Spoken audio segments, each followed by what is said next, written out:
Well, welcome everybody, and thank you for being here with us. I want everybody to listen and pay attention. That sucked. You can't stop to run. You can't rush the passer. You jump to short. I mean, you tell me about defense. You tell me how it playing. And I'm telling you right now, we're going to get our ass beat. That's what's going to happen until we decide that we're going to play all the time. So I'm going to need somebody to step in and be able to pick the up. And we couldn't pick the up today. We couldn't do. Now you guys decide what you're going to do, what kind of team you want to have. Oh! And it's picked off by Cushing! Cushing to the 5! Touchdown, Houston! Fake toss. Watson throws. Caught. This is Hopkins into Dallas territory. On his feet. Look at that. A whirling dervish to the 27-yard line. Unbelievable.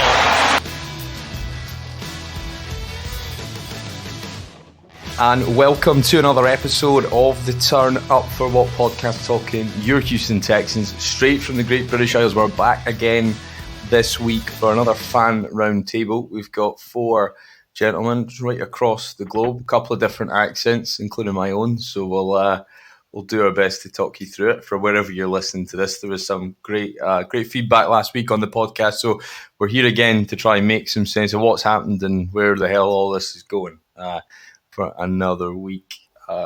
So we'll start off top left here. Matthew, do you want to introduce yourself and what was the moment that got you coming back to this sort of addiction that we've probably all kind of share? So I've been a Texans fan since 2015. I followed the league for a year as a neutral before that, and I went into the 2015 season looking for a team to support, and I discovered Hard Knocks. And when I realised that the Texans, who were featured that year with the newest franchise, I was a new fan, there was just no turning back from that moment on. It felt like the right marriage for me. The moment that kept me coming back was the first game I went to at NRG Stadium in 2019, which was the game against the Falcons when Bob McNair was inducted into the Ring of Honor. All right, I was at that one. I was excited before the game. I got to play catch with JJ. Yeah, I got to play catch with JJ Watt, which was just amazing. And it was our second biggest win in franchise history. And the whole team, I thought, just clicked that day. And I had an amazing feeling leaving the stadium. I'll just never forget that feeling walking out of that stadium. And that's why I keep coming back. Yeah, I remember that day. It all felt like it was kind of coming together finally. And it did for another week or so. And then, all kind of taking a bit of a different turn since then. Gary, you want to kick us off next? Coming to you from Ireland. Yeah, my name's Gary. I've been a Houston Texans fan since 2013. I just so happened to be watching, I think the late game for us over here was about 25 past 9, and we were playing against the San Diego Chargers at the time. I think we won it out, high scoring, 32-29. I think Cushing had a cracking day that day, and I just kind of fell in love with the team straight away. There hasn't been a whole lot to reel off the memory reel since then, but I think the kind of moment that stands out was the game against the Cowboys when Hopkins catch and run to set up the winning field goal. I think that was maybe 2 or 3 years ago now at this stage. But other than that, maybe the game against the Colts in 2016, which we forced it to overtime and again win a field goal. So since then, hasn't been a whole lot to kind of that's stuck in the memory bank. Yeah, I think I've always been incredibly lucky the games I've gone to, because I think it was at the Cowboys 2018. I remember that. I mean, to be honest, it was the late kickoffs. By the time it gets to overtime, you're lucky if you remember most of it. I remember having to watch the Hopkins thing back the next day. And I was in Indianapolis as well, and that could have been Bob could have got sacked that day if Frank Wright didn't go for it on fourth down. So, I've seen a few ones that you come out feeling a bit exhausted, but good to have you on, mate. And Vera, you're on Central Time, but what's your Texan story, my man? Came originally from India to the United States to pursue graduate school, so I had really no idea about what football was about until I decided to spend all my first year savings from my job into a Texans season's tickets. I bought it on from a second-hand person, and then I loved it so much I bought it a second year. So that was my introduction to Houston Texans football. Um, but then I always kept buying a couple of games each season, and the one thing that still keeps me getting coming back was being at the stadium when JJ Watt did the pick six of Andy Dalton in the 2011 playoffs, right? I mean, that was our first playoff game ever, and watching JJ Watt written that stuff. I mean, there is nothing anybody can do to take that experience away from us. We might suck for the rest of my life that I'm watching the Texans, but that is one thing that will always keep me supporting. I mean, this is also the longest I've lived in any other city, and I can see why there's a bitterness against the other AFC South rivals, but it's all worth it, right? It's like watching the English Premier League and seeing the rivalry between Arsenal and Manchester United and Chelsea fans and Liverpool. So it's all fun. It's all fun and games. But yeah. Yeah, I remember watching that one on TV, that playoff game, and it was that was a moment you kind of felt like they were an established club, really. But it's it seems like a long time ago, and we'll obviously see them at some point this week. But final guest this week, Branson, are you there, mate? From the Back Row Texans, how you doing? I'm doing well. Thanks for having me on. I'm, I guess, the longest tenured Texans fan here. I've been a fan since 2002. I am born and raised in Texas, halfway between Houston and Dallas. A lot of my family was always Cowboys fans. And when they started off, I was 12 years old. At that time in life, you're everything against what your family's basically doing. So, of course, I wanted to jump on the Texans bandwagon right away. And, well, opening inaugural day, they beat the Cowboys, and I was hooked ever since. I haven't turned back. And like you, I've even turned my fandom into a podcast. So, yeah, well, that's it. I think it does help sometimes. I think it's difficult. I think I don't know about you, Branson, but I certainly found it difficult last year. And don't get me wrong, with found new listeners all the time, and really grateful for people that reach out and you guys coming on. But last year was really tough because you had a position where the season was kind of over after week 4. You knew you were kind of spinning your wheels because you had an interim coach, and you still kind of feel like that in many ways because I don't think it's a lot changed. But did you find that last year? It's kind of tough, really, to find things to talk about because you didn't have the draft pick to come along with a bad season. That's the silver lining.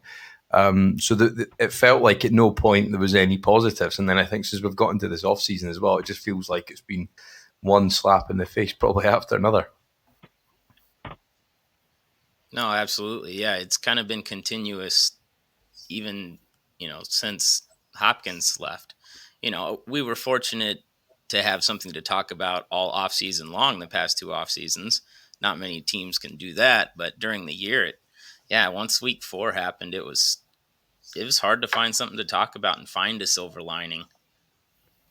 Yeah, and I think I suppose I've talked about it's probably year 0.5 or year 0.2 or 0.25 of the rebuild this off season, and I suppose my question to you guys would be, what's the one thing that you are looking forward to this year, or what's the best case scenario the Texans can take out of 2021? What do you think, Gary?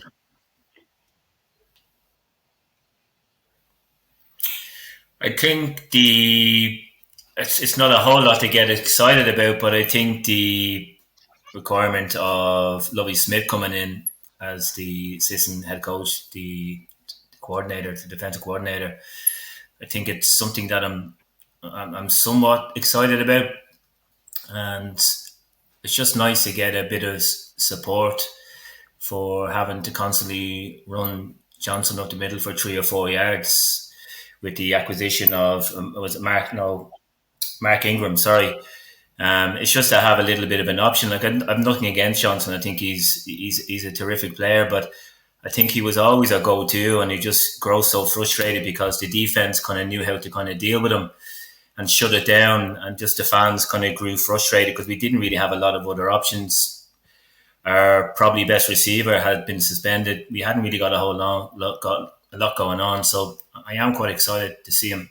I know he's not probably the most talked about player that we've acquired over the last couple of months, but he's somebody that I'm really looking forward to seeing.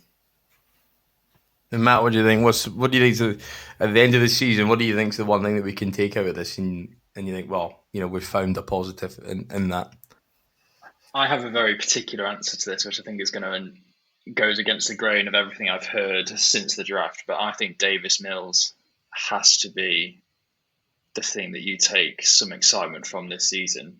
If you read his draft profile, and if you even watch, I watched the NFL Network draft, and Daniel Jeremiah is there saying if this guy goes back to Stanford, he's a top 10 pick next season. So, okay, perhaps he's not a top 10 pick this season, but if he can turn into that player, then you've hit a home run. You've had an absolute steal in the draft. He has to be the thing that you're excited about. If we are in a situation at the end of this season where he hasn't played 7-8 games, I think it's a huge missed opportunity for the Houston Texans. He has to have some playing time, and for me, he has to be the thing we're excited about, because Tyrod Taylor is not your long-term answer.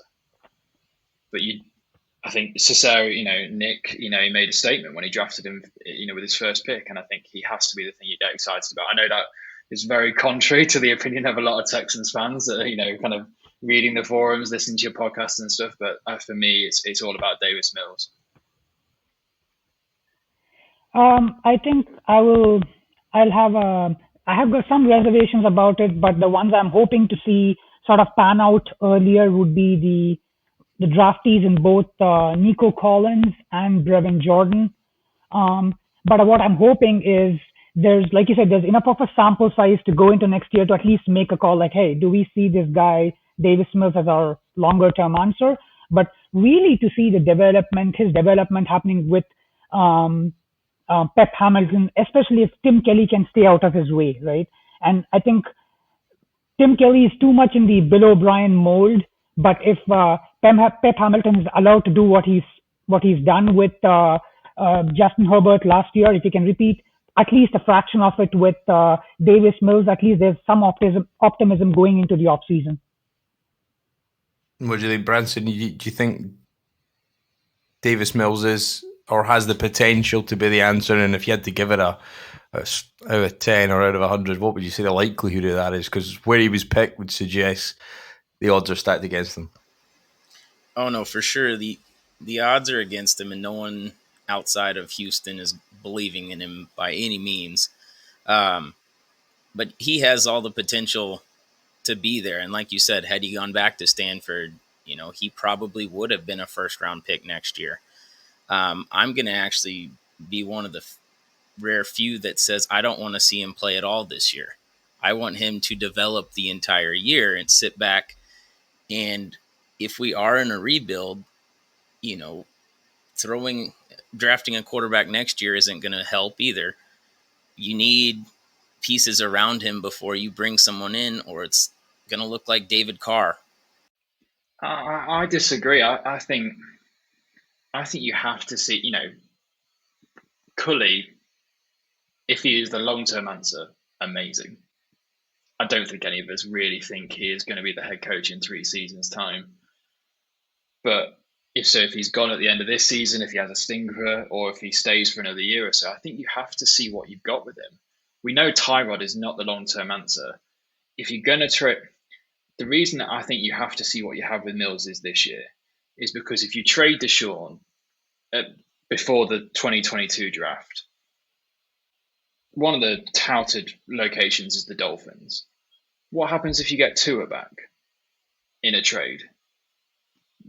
You want to know if you've got Mills as your answer first before you're asking, deciding whether or not you want Tua to walk through the door as a replacement.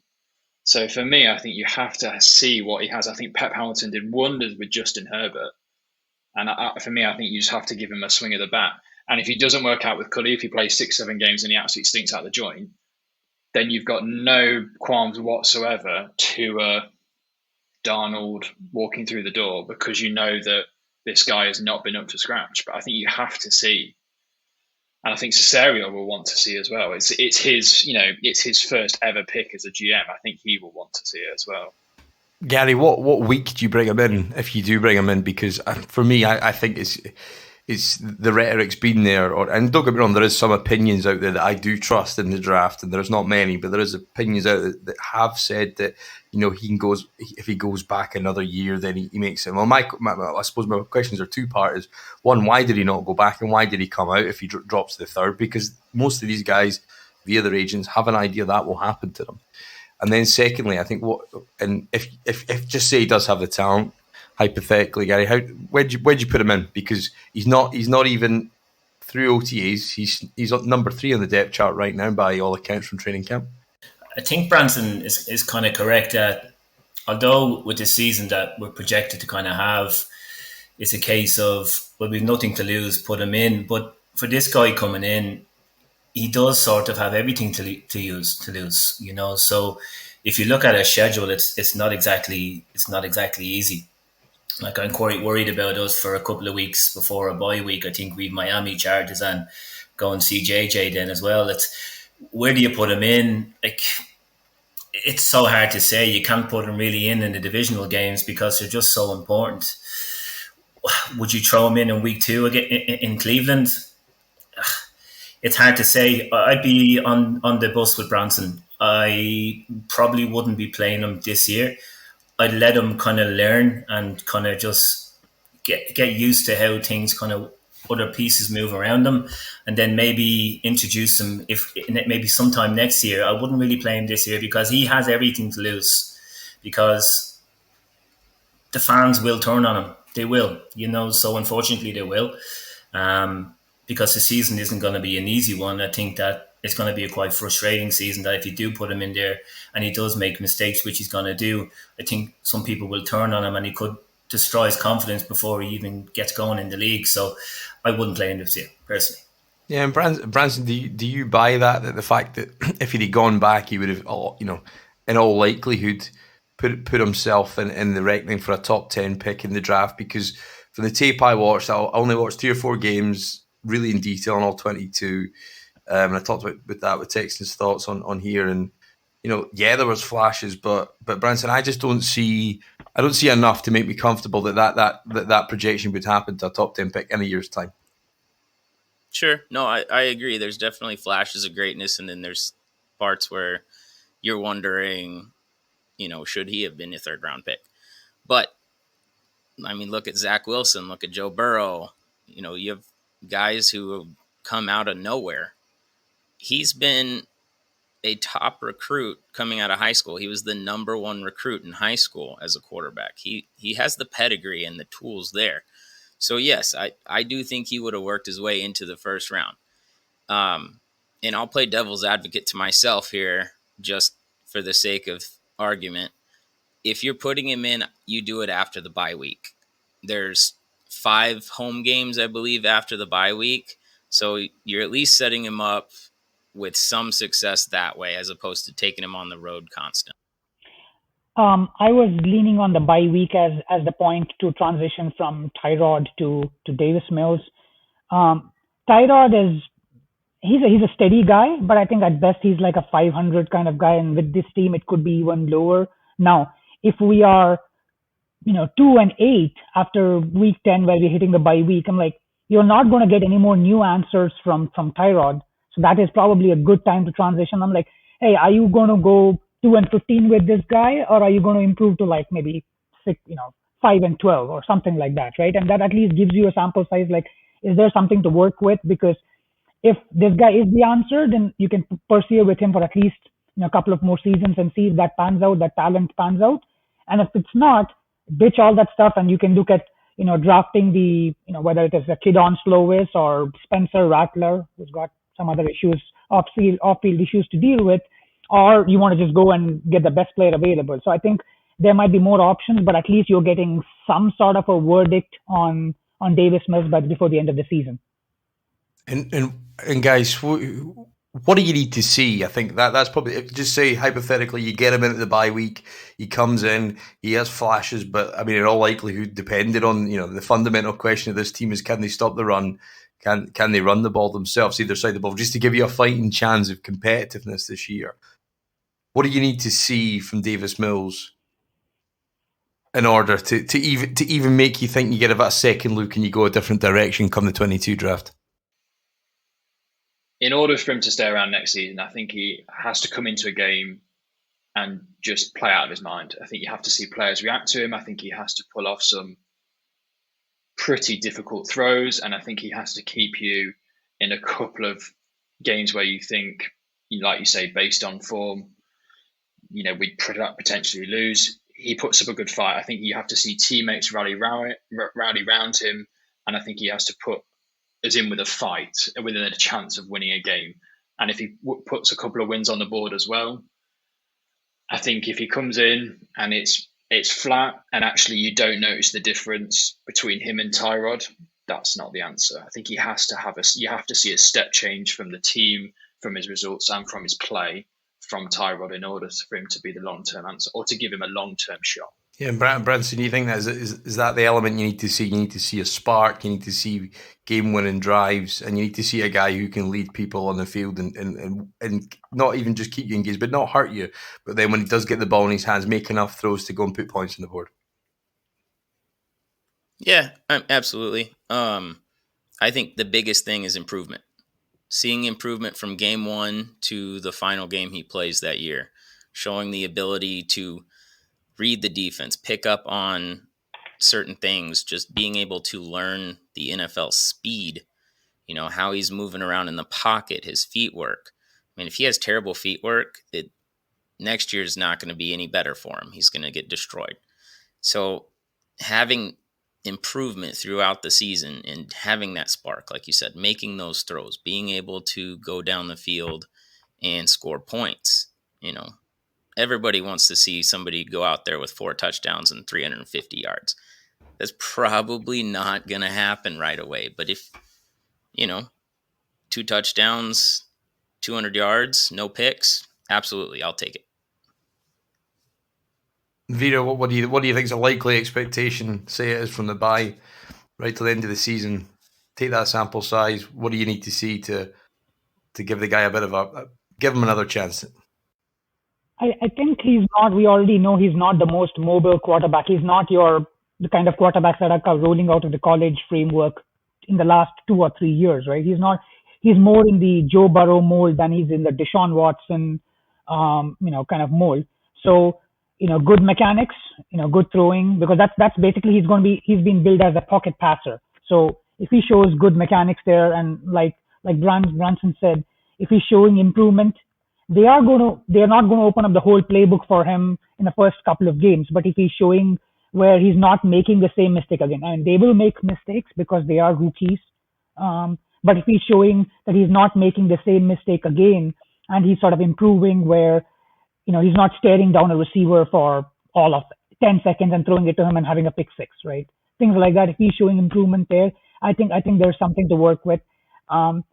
Supposedly, during his pro day, he threw well in the rain and things like that. He's going to play in a lot of outside, open dome stadiums. So, if he's able to keep his poise, and NFL pass rushes are way stronger, way faster than the ones that roll out of college immediately. So, if he's able to generally keep poise and make some good clutch throws, I think that there's some we can clutch onto some straws there. And Gary, what do you think? Will there be enough games for Mills to get a sample size, and will there be enough around him to make him look like a guy who belongs at this level? You just literally hit the nail on the head, is what I was going to say. He's only going to be as good as the players around him, and that's not really a whole lot right now. But as Vera was saying, that the pass rushes are just getting so faster and so stronger now that if he does have poor footwork, he's going to be really found out quite early.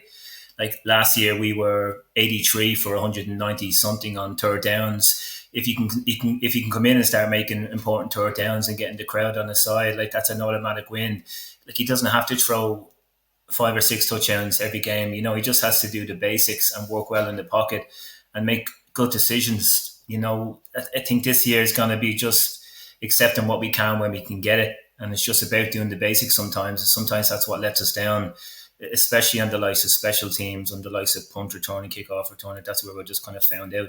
If he comes in and gets a couple of third downs and get the fans on his side, well, then he can build on that. But in regards to what he has around him, it isn't a whole lot, but I think that will come with time. And obviously with a couple of players coming back from suspension from last year, I think if you put him into a game that even Seattle in like say week 14, when, let's be honest, the season could be kind of a dead rubber by then, it mightn't be a bad idea, So if you were going to bring him in, I'd bring him in kind of really small doses towards the latter end and see what he has. Yeah, and our new head coach, obviously, somebody touched on it there, but one of his early quotes was, if we have to go 3 and out and punt the ball, that's okay. And I think there's going to be a big focus on special teams, there'll be a big focus on running the ball and getting the ball out quick in the passing game. But in terms of your expectations, Branson, in terms of David Culley, I know somebody said earlier, you don't expect him to be here in 3 years' time. What's your expectations for David Culley and just your general thoughts on the hire? I actually love him as a coach. I love his energy, what he brings to the table, his experience. The only thing I don't love about him is his age. I agree. I don't necessarily see him going past 3 seasons with us solely for that. We've already had Rack as the oldest head coach. We don't need to continue that trend as well. But I expect a lot from him. He gets a lot out of the players he works with, and I'm excited to see what he brings. I was just going to say that I think the biggest thing that's going to show with Cully is that he has no kind of loyalty to the players that are in there quite at the moment, because in the last couple of seasons, you see the same kind of players making the same mistakes week in, week out, and yet you turn up next Sunday and there they are ready to go again. He doesn't have that loyalty. So that's why you're going to see so much rotation this year. And even lads coming in from the practice squad and getting a feel for it, So I think that's what's going to probably keep him there for maybe, as one of the guys said, 2 or 3 seasons. I can't see him being there for any longer than that. I don't think it's down to his age. I just think that, let's face it, somebody better is going to come available in that time when we become a better football team. I think it's a steady hire, right? And I think the culture that needed to bring into the locker room was one of trust. So I think in that sense, it's a good hire.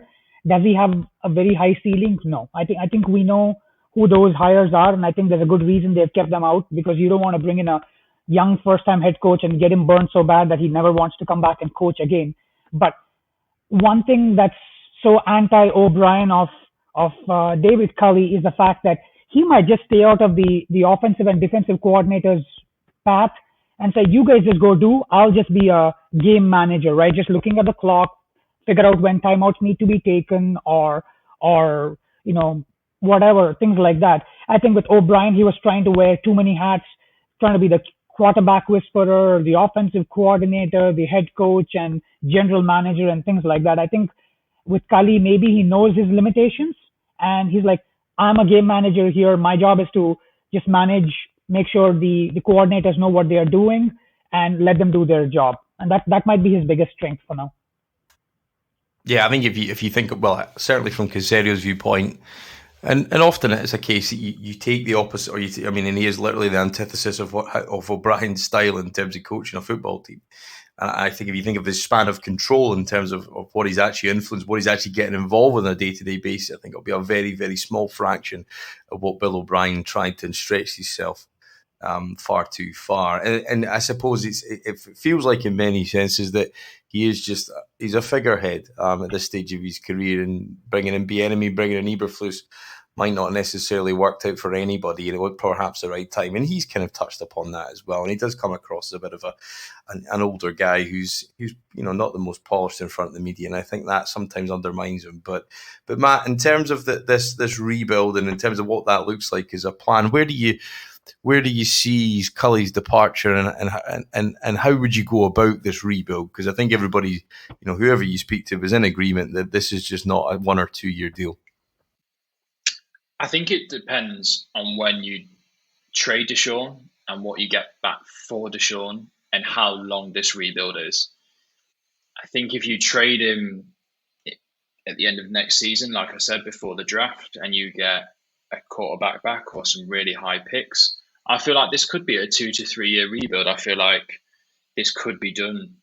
I feel like you could be back in the playoffs in 2024. I really do believe that, because I feel like you would get the draft capital, the high picks, the blue collar, the blue chip players that you need to lead this team forward.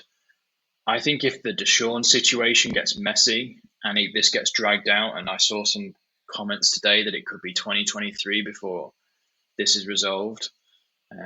See Vera shaking his head, and I'm in complete agreement with you there. Then it's a longer rebuild, because I think it all hinges on what you get back from that. For me, this is a dress rehearsal for so many players this season. I think you need to address the defense. I think we all know that. You have an O-line that is fairly solid. With Tunsil at left tackle, who is a blue chip player. Running back and wide receiver rooms really seem to have, they're by committee, but I feel like you've got enough depth there that you can probably get by. It's the defense. It's without leaders, and it needs them. For me, if Deshaun gets traded next season, it's a 3 year rebuild. If the Deshaun situation gets dragged out 4 to 5 years, probably cycle through a couple of head coaches during that process. And yeah, that's the worst case scenario for me. But I'm hoping that 2 to 3 years we can get back into contention for those playoff places. And Gary, where do you stand on that? What do you think? What do you think's the likely sort of shape of the curve? It kind of makes going into next season, although you want us to kind of succeed and do well, it comes a point in time in the season where you start thinking about next year and high draft picks, So I think this year is just about trying to get to know different players who probably hadn't had much opportunities before, and seeing what they can do, like Pierre Louise and stuff like that coming in, like a Ross Blacklock and stuff like that. I'm really excited to see this year again. I think it's a 2 or 3 year thing too. I really do. I'd love for Cully to hang around, but I just don't know. I really don't know.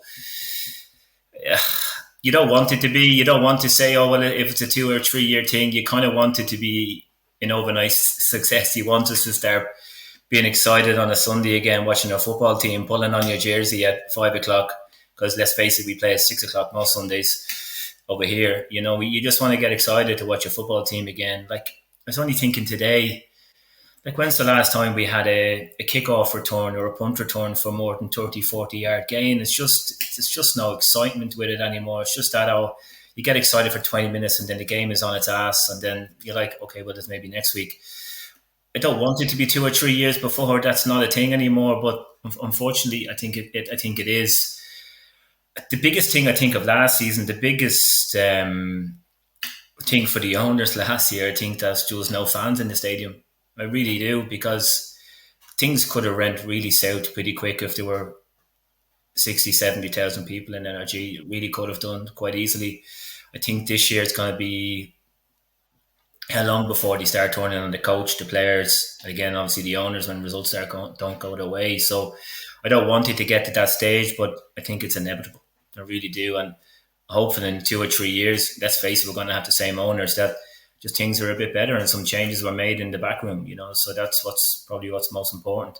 That's where the big changes need to be made for this organization to take that next level, take that next step. Yeah, unfortunately I'm with you. I don't want to see that as well, but that's the more likely scenario. I mean, even unless Davis Mills comes off and is, a world-class quarterback and starts lighting it up, you're still going to struggle with the defense we have currently. I think they'll improve this year, but you got a lot to do with that, and that's building that defense up is going to take a couple of years. Yeah, and I think that's the competitiveness on the defensive side of the ball. If you think with the great defenses, or certainly some great players on defense, covered up so many offensive frailties up until until that point. I think, and just to wrap this kind of bit up, guys, Gary, I'll let you shoot on this one. Is there any of the quarterbacks that people mentioned earlier that you would take back in a swap as part of those picks, or are you just purely interested in defensive players and picks, when we finally sort of, get some closure on the Watson situation? Has to be Tua. Has to be. He's the only one that stands out to me. He just seems to have that grit in his teeth. I think he's the one that could not be the next Deshaun Watson. The next Deshaun Watson. That's simple as. But I think Tua's the guy. And if we can get him in the trade with him going the other way, well then, happy days. I was just wanted to ask Branson a question there. Like, it's really hard to gauge the kind of how things are kind of towards the new season and what the kind of feedback is from the people in Houston and around surrounding areas. It's all I can really gauge it on is kind of like social network and kind of podcasts. Like, what's the feeling, Branson, towards the new season? Are people excited? I've seen season ticket sales are down, sales are down. Like, is there a general consensus that this is just going to be a bit of a nightmare, or are people actually looking forward to it because it's a bit different from the last couple of years? More so on the negative. They're definitely thrown in the towel for the year. The positives, I will say, are the being able to go back and see a game.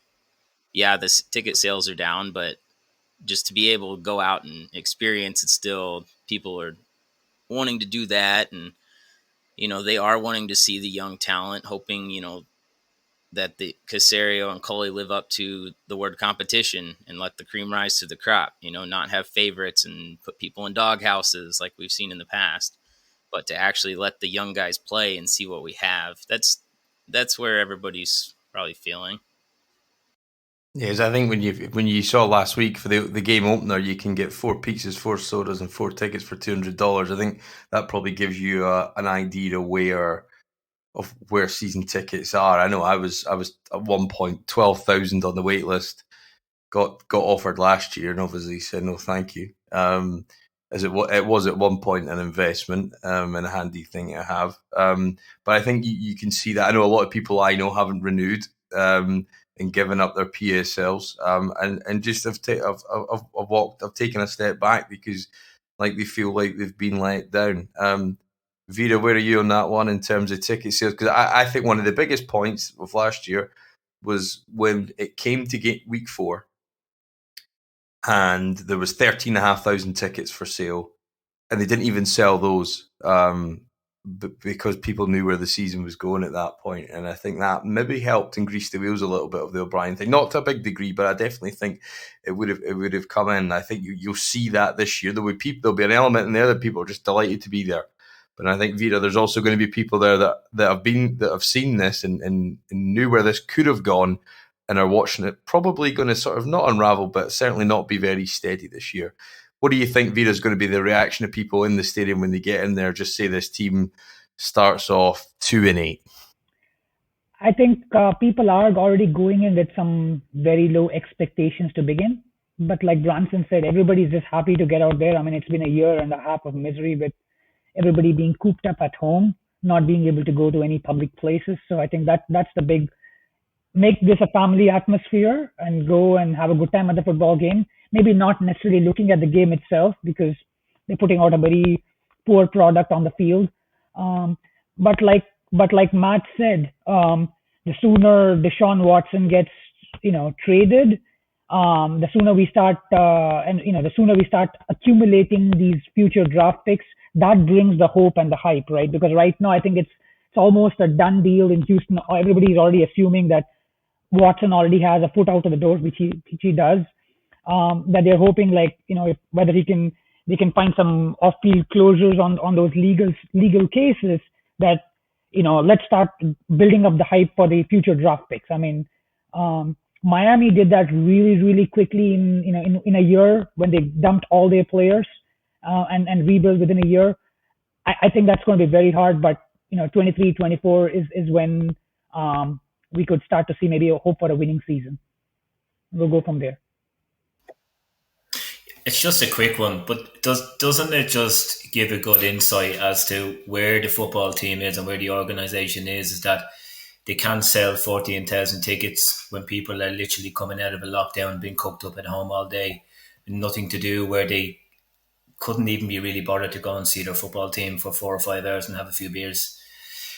It's really sad, and I think we've had seasons before where things haven't been great too, but it's never been like that. That's just, it shouldn't be like that, but it's just unfortunately just the way things are, and I just really hope that we kind of come out of that, because it seems to be that lull that we're in. This feels like the bottom. This feels like we're heading to rock bottom, doesn't it? Well, yeah, I've said that all off season. We've not been there yet, and I don't know when that'll be. And I think I put an article on podcasttexans.com, and I thought there was 3 points that it might happen. One will be the Deshaun trade. One will be this season when it just can't get any worse.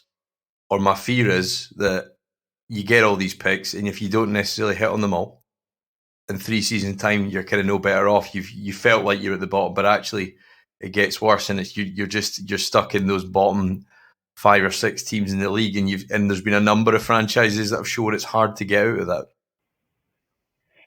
I think in 2013, when the team was basically at the bottom scraping the bottom of the barrel, I think people knew there was hope going in for the 2014 season, just because there was still enough talent on the roster, and they just needed a coaching change. And even in the 2005 season, they were like, yeah, this was a bad year. Everybody knew it was the worst offensive line in the NFL, right? In this case, outside of maybe Laramie Tunsil and maybe Justin Reed and Zach Cunningham, I can't think of Brandon Cooks. He's a 2-year rental is the way I think about it, because I can see him being traded in a couple of seasons. Outside of that, there's really no other players to even talk about, right? Everybody, it's sort of a revolving door at pretty much all other positions, including wide receiver.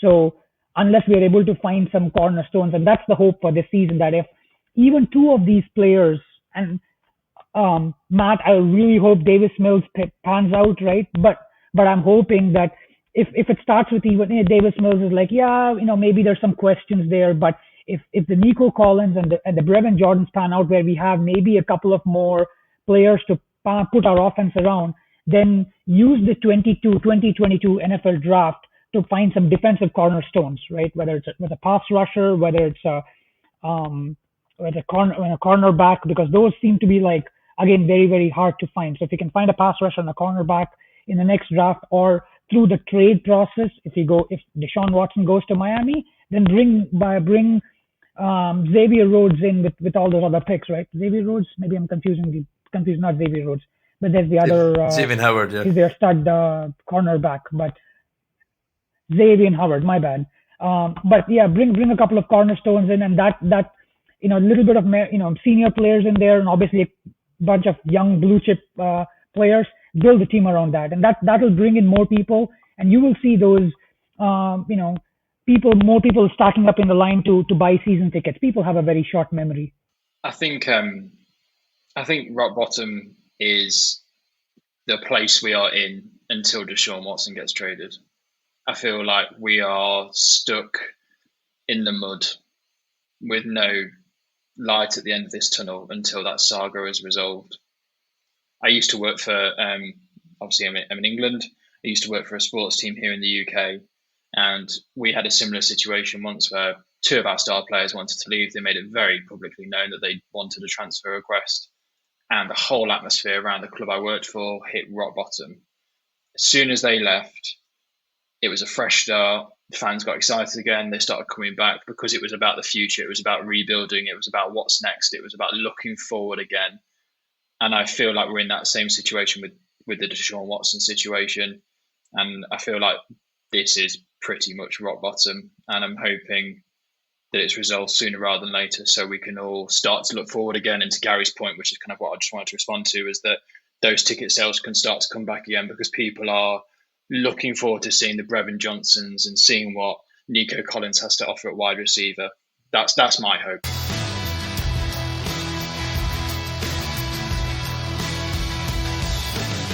The big point we've touched on there, guys, obviously we need to improve this defense. If we start taking off looking at the depth chart, at the linebacker position. Brad said, who'd be your starting three linebackers in this Lovie Smith 4-3 that we're transitioned to?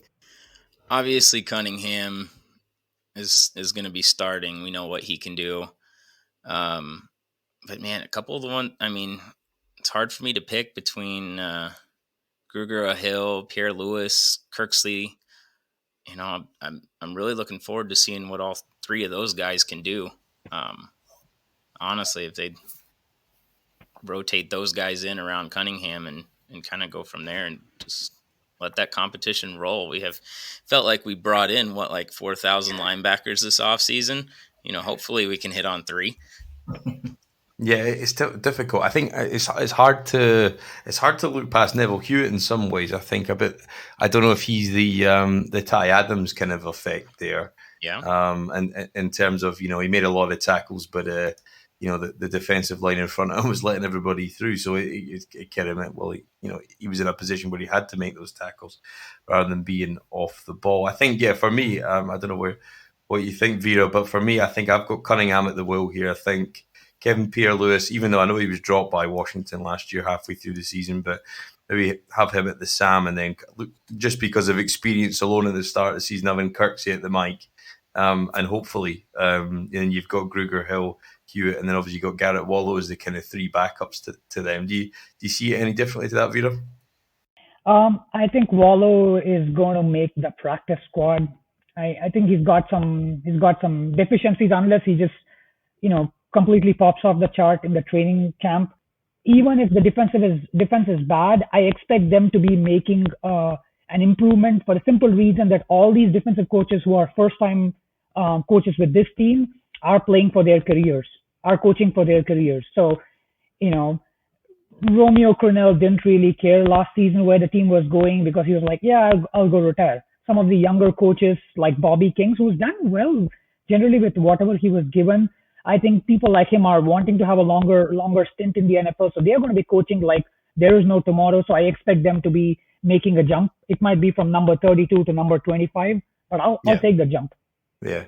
No, I think Bobby King's impressive. I think when you hear him speak, I think he's kind of got a bit of a Mike Vrabel, Dan Campbell kind of feel to him. But Matt, in terms of these sort of, I think probably Greenard and Jenkins will be, you know, have their hand in the dirt and on the outside of the 4-man front. But in terms of the 3 off the ball linebackers, is there any of the guys that you've signed you think that may surprise people and we may find up, you know, a rotational role player in there, you know, at the linebacker core? I think who you previously mentioned, Pierre Lewis. I know he's bounced around a few teams in his time, and obviously, like you mentioned about Washington, but I think he comes with experience, and I think Vera made a really good point. You know, these guys are going to want to impress, and I think you put him alongside Cunningham and Kirksey in that kind of rotational role. I think he's got the experience and he's made plays before. I think he could surprise a few people with the amount of snaps he gets.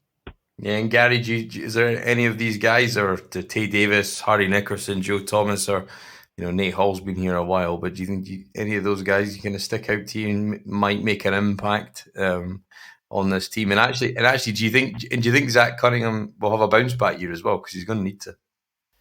He's going to need to, yeah. But I still think he's sort of the best of what we have, and I think he's the one who is going to grease the wheels. I really do.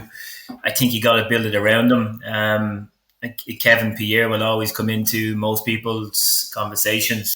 And so, in terms of that, guys, is there anybody any of those guys you think that'll be a special teams lock? I think Tay Davis is one of the guys that is probably, you know, got the most special teams pedigree. Branson, is there any of the guys that you think will come in and fill that role in terms of special teams? So they'll maybe keep 6, you know, probably more than just the 6 allotted to fill the 3 linebacker spots off the ball. Yeah, Tay Davis was going to be the one guy I pointed out for special teams. He's got a motor on him, and he's definitely willing to show and work on special teams, and that's what we need. You know, we got to have the guys that want to be on there, want to prove something, and I see that with him, and I think he'll contribute nice on special teams for sure. Yeah, I have seen in some, you know, and Hardy Nickerson is the obviously kind of famous father in the NFL, and he's probably in that mold as well. And and you got to think Garrett Wall, if he does make the roster, it'll be because he'll be special teams. He'll not be. From the tape I watched, I don't think he's necessarily got all the requisite athletic ability to be an off the ball linebacker, and he might come in and sub in and downs maybe at the Will or the Sam spot, but he's definitely not a starting Mike linebacker in the NFL. That's for sure. And obviously, I think, and I think with these guys as well, I think you've got the guys that are moving from their transition from an outside linebacker in a 4-3 up to the line from the previous 3-4 of the Roma Cornell and Anthony Weaver. And I think there's probably a lot of these guys are going to get subbed out at times. And I think probably our biggest concern, Vera, is the secondary. But in terms of its safety, it's probably the least, with the offensive line, it's probably the least changed position on this roster. What do you make of the safety position, and obviously, and do you see it being a plus for this team just because of the lack of turnover? Is there a bit of stability there that can maybe make the safety position a plus for this defense this season? The key thing would be to make Justin Reed the free safety, because that's his strength. He's not playing near the box kind of player, and I think that Cleveland game when Nick Chubb just ran past him was like saying, yeah, he'll do it from time to time, but he's not meant to be near the ball. He's not meant to be a strong safety. He's a free safety who is very good at manning the sideline to sideline thing. And Lonnie Johnson, I think in the New England game, even though he was learning, I think showed that there might be some hope. He's a bigger guy, might not be the most mobile guy, but he's a strong guy who can take on the running backs and the smaller guys. So I think between Reed and Lonnie Johnson starting and the other safeties in Terrence Brooks and Eric Murray. Eric Murray was playing in the wrong spot. He was not a cornerback, but they put him in a cornerback spot. So I think if you bring him back, plus his cap hit is also $6 million this year. So you at least need to hang on him for one more season. So between Reed and Lonnie Johnson as the starters and putting the other two guys, Murray and Brooks, where maybe Murray or maybe AJ Moore might play special teams. So that's kind of where I see the safety group. Justin Reed in the same bucket as Zach Cunningham. He was at a season, probably countless run fits that he messed up, and he was trying. And I know his position coach talked about that. He was trying to do too much, and he's perhaps overthinking. He's probably trying to guide Lonnie Johnson through games. I thought Lonnie Johnson looked completely lost at times, and I think that probably said more about the coaching perhaps than it did about his ability. He's certainly got the physical traits there. But do you see those two guys being the 1 and 2, Matt, as safety? I think so. I think they've both shown enough outside of last year's complete dysfunction. I think they've both shown enough in previous seasons, and I think they've shown leadership traits and quality traits, which which the coaching staff will want to have on their team. It's a defense that's lacking leadership, and I think they'll bring some leadership traits to that defense. So yeah, I think they're your starting pair for sure. And Branson, Shaheem Carter, obviously he was a big, Nick Saban couldn't wait to get him back on the coaching staff. They bring him in for a tryout. Is he a corner or a safety? And Jiggy's got a chance at the roster. To me, it's going to be special teams if he does have a chance on the roster this year. I don't see him, coming in and really jumping in front of anybody that we have there right now. I could be completely wrong, obviously, but just from what I've seen, I really don't see him doing much other than special teams and every once in a while getting in. Yeah, I think you're probably right there. It's probably good, as you said, Laurie and Justin Reed at the top. AJ Moore, and AJ Moore played a lot of snaps until he got injured last year. And Eric Murray's probably a player that we're going to have to hold on to for contract reasons, and he's one of a few, unfortunately. Put Whitney Merciless and Brandon Cooks and a couple others in those buckets, rather than getting young developmental talent on the roster. But probably what's at the weakest in terms of the cornerback position: Bradley Roby, Terrence Mitchell, Desmond King, who's maybe the most interesting value signing of the off-season. Beyond your top three guys, where do they kind of pick themselves? Where do you see this roster shaping out at cornerback? I think Hargreaves and Tavir Thomas are there for me. Or Vera completely disagrees with that. I'll let you say why in a second. And I think Traymon Smith is a potential someone who could come in and do a job as well. But I think it's a drop off from the three that you listed there. To the backups that we've got, and it's that depth issue which we've always had that I feel is the issue with this positional. If Hargreaves is still on the roster on the 53, it's not his fault. It will be on the coaching. But I think Keon Crossan, he's got a limited ceiling, but he's still a better. I still think he played better last season than Hargreaves. Neither of them should have played that many snaps. Yeah. But I think there's something to with Keon Crossan. Hey, you are the backup guy to Roby, and as and when we need you for relief, come and play. Cornell Armstrong, I think he did a bunch of special team snaps last year, so he might be one of those. Not going to say Michael Slater, because Michael Slater is a super very, very qualified, one of the best special teamers. But he might be one of those. He might be the gunners among the cornerbacks who just chases down whenever they're punting or kicking off, right? And so that might be my 5 corners I have right now. Yeah, and Terrence Brooks is a name that's kind of got some buzz, Branson, local product, TCU. Do you think he's got a chance, special teams, and maybe kind of fill a backup role? Yeah, I think just from our experience, we're going to take as many cornerbacks as we can, whether it's one extra this year and take one less somewhere else. I do think Terrence Brooks is going to make it as a special teamer. I do like what I see. I'm with Vita. I like Crossan. I hope to God Vernon Hargreaves is not on the roster. And again, yeah, like you said, it's not his fault. But none of those guys should be starting by any means. We should know that by now. They're coming in to give the guys a break every once in a while and to play special teams. The guys you're wanting starting, your Bradley Robies, your hopefully Desmond King comes back to form, maybe your Terrence Mitchell. I'm actually looking forward to seeing what John Reed does this year. He was a scrappy little guy, and if he can be the inside cornerback there, then that would be great. I liked what I saw on tape from him, and hopefully he had a full year of learning.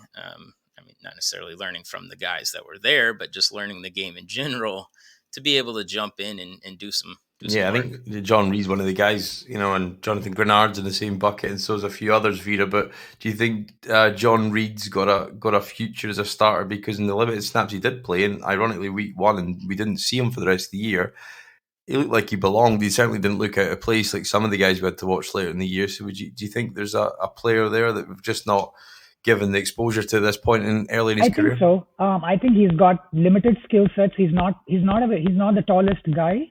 But I think he's got potential as the slot corner behind Desmond King, and Desmond King is about as good a guy as you want to learn from, learning that position. But it's like Bronson said, if people like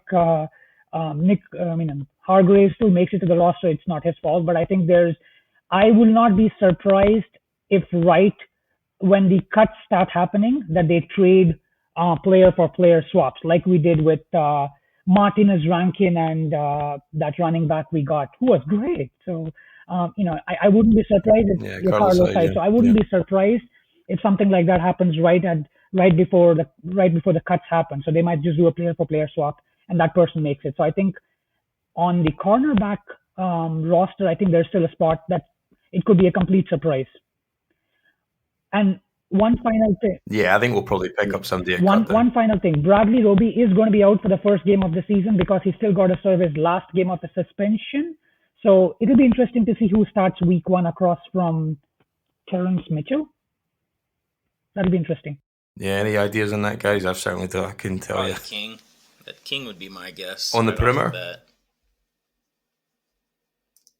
Because he's been traditionally a slot guy, King. Look at Roby. Roby's supposed to be. Yeah. So was Roby. Roby was brought in more as a slot guy, but we've had him on the outside. Yeah, I think corner is definitely the position that will cause us most concern, and I don't think we've done anywhere near enough to try and address that this off season. I think that's I think when you can't cover and you've not got much rush, I think the outcome for this defense is pretty well determined. I think even if you just take we took one injury last year when Robbie went out, and the position just completely collapsed, and it wasn't even serviceable prior to that. But guys, just going through a bit of detail there in the roster. Appreciate your input.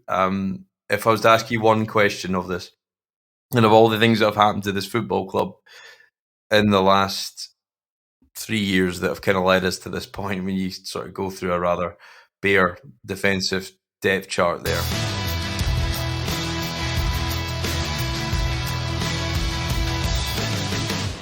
If you could change anything, Gary, and you had your time again, if there was one thing or one decision that this football team's made in the recent memory, what would it be? I know it's an easy thing to say, but I thought Bill could have went a little bit sooner. I think that's probably one of the bigger things, and I think the other big thing was the Laramie Tunsil trade. I think sometimes we just have a habit of giving away the house for absolutely nothing. So they're the two things that stick out to me. Yeah, I had BOB going sooner as my point on that. If I had my time again, I would have got rid of Bill after the Chiefs game. Go into this. He's hit his ceiling. You've absolutely bottled it in the playoffs. It's time to go. I feel like if you'd have got rid of him, you could have brought in a fresh head coach. If you looked at, you could potentially have Watson, Hopkins, and Watt all still here if you'd have done that. But it just didn't work out that way. And that kind of 6-month stretch that you kept him around has effectively put us in the position we find ourselves in today. Vera, would you have fired Bill after the Chiefs game? I probably would have. If it was up to me, I probably would have given the bullet after the Colts game, because I felt like that performance that night in the first round of the playoffs was even more egregious because the actual quality of the defense and the quality of the offensive players that were on the field that night. There was that the team in 2019 wasn't anywhere as good as the 2018 team. So to go out there and struggle to put up even 2 scores, I just thought that was probably showed the ceiling of him as a football coach, and more so his coaching staff. The move for me that sort of started the downhill move was the trade of Dwayne Brown. If they had just paid him, I know he wanted to get out of Houston because his wife had a job on the West Coast, but it's all about seeing the right number. He was being paid 9 or 10 million. And I know he had 3 years on his contract, but if you had given him 12 or 13, he's getting 11 right now from Seattle. They had given him 15. He would have been so happy to stick around back here instead of paying 22 or 23 million per year to Laramie Tunsil. You wouldn't have traded Dwayne Brown away and then watched your quarterback get sacked 65 times in a season and then feel the need, we need to go get a top 3 tackle. You don't need a top 3 tackle. Maybe a top 10 would do. And that would have, yes, it might have, and really they didn't do anything with those picks they got back from Seattle. They got Lonnie Johnson and I don't know who they did with the other pick. But if they had kept Dwayne Brown, then they could have just focused on maybe some skilled players. And between that and giving up 3rd round picks for Gary on Conley, who was going to be cut anyway, and a 3rd round pick for Duke Johnson, this was stemming from the time when Rick Smith, I think, went on, a personal leave because his, wife was in the hospital at that point of time. I think it started right with the trade of Dwayne Brown, and everything else was downhill after. Branson, was Dwayne Brown's trade the biggest domino? And I suppose that begs the question, should O'Brien ever have been given that extension? No, I don't think O'Brien should have been given that extension. But for me, I'm going to say letting go of Brian Gaine. Not that I thought he was doing a great job, but as soon as he left, the power shifted completely to one side, and that's you lose Hopkins, you lose, you've seen history go from there.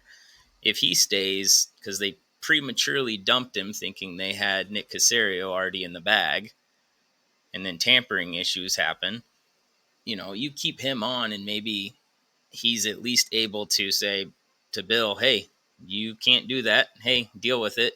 Just because you personally have an issue with him doesn't mean we have to trade him. Or they come to some agreement. Maybe Hopkins is still here. And then you get Caserio the next year. Then you let Brian Gain go. But to me, as soon as they let Brian Gain go is when it went south, because from there, Bill O'Brien took over and should never have been in both roles. And Matt, do you think the sliding door moment was Caserio? Because I often think that when you watch the way Caserio's operated so far, and it's a limited sample size, but it just felt like O'Brien saw that as the model to be successful. He's been reasonably aggressive, doesn't mind turnover, but certainly from their history working together, it felt like O'Brien perhaps modelled himself on him.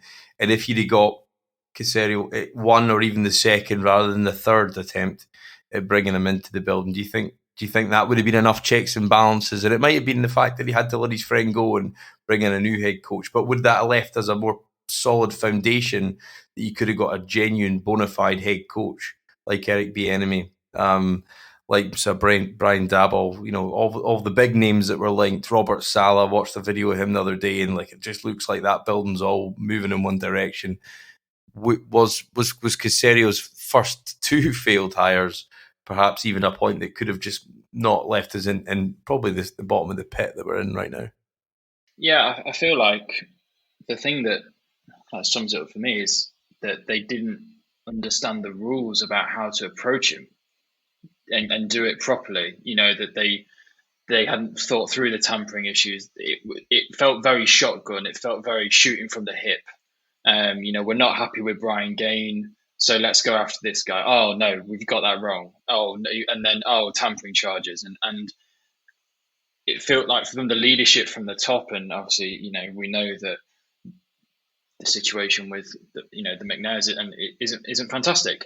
But yeah, I feel like the lack of preparation around that first pursuit for Nick and the team around O'Brien who was advising him at that time, and how to approach that situation and how to go after and replace your general manager led to a lot of what's happened. And I think I've been in, like you said, limited sample size, but Nick has done what Bill couldn't, and done it properly. And yeah, I think we'd been in a very different situation had he got what he wanted first time round. I'm not sure O'Brien would still be here, but I feel like this team and this franchise would be in a very different position.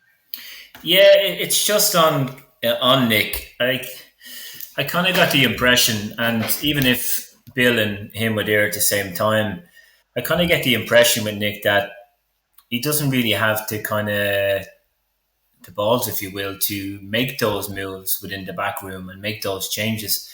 I sort of get the impression that as long as they're all kind of singing to his tune and have his sense of how he wants his things done, he's happy for them to remain around and not make the actual changes, So how long would it have been before he actually would have shown Bill the door? I think it would have been quite some time, because I think once they're all singing to his tune, he's content with it. And that's just the immediate impression I've got of him in the last 3-4 months. I think all New England Patriots knew it was a matter of time before Nick Caserio got hired by one of the teams. If the Texans had maybe offered them a day 3 pick, maybe a day 2 pick, say, hey, we'll give you a late 3rd round pick or something, New England Patriots would have been happy.